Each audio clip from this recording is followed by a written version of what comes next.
பூண்டு தான் எடுத்திருக்கேன். எல்லாருக்குமே ரொம்ப கஷ்டமான வேலை என்னன்னு பார்த்தீங்கன்னா, பூண்டு உரிக்கிறது தான்.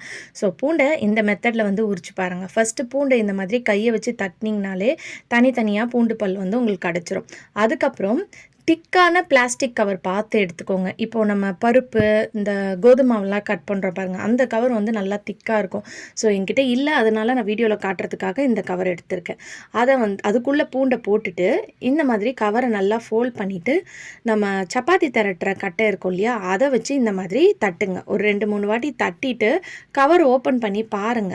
பார்த்தீங்கன்னா, உங்களுக்கு பூண்டு தனியா, அந்த பூண்டு தோல் தனியா வந்துரும். அந்த மாதிரி வந்துருச்சுன்னா, ஓகே. இத பாருங்க. ஸோ உங்களுக்கு ஈஸியா வந்து நீங்க உரிச்சு எடுத்துரலாம். இன்னும் இந்த மாதிரி சின்ன சின்ன பூண்டுனா உரிக்கிறதுக்கு ரொம்ப கஷ்டமா இருக்கும் இல்லையா? ஸோ அந்த டைம்ல இந்த டிப்ப வந்து ட்ரை பண்ணி பாருங்க. ரொம்ப யூஸ்ஃபுல்லா இருக்கும். திருப்பி வந்து உங்களுக்கு வந்து ஒரு 2, 3 வாட்டி தட்டிக்கோங்க. உங்களுக்கு சரியா வந்து அந்த தோல் வந்து உறிஞ்சு வரல அப்படின்னு நினச்சிங்கன்னா, இந்த மாதிரி ஒரு 2, 3 வாட்டி தட்டினீங்கன்னா போதும். ஈஸியா வந்து நீங்க எவ்வளோ பூண்டு இருந்தாலும் உரிச்சு எடுத்துரலாம். கண்டிப்பா இந்த டிப் வந்து வொர்க்கிங் வுமன்ஸ்க்குலாம் ரொம்ப யூஸ்ஃபுல்லா இருக்கும். ட்ரை பண்ணி பாருங்க.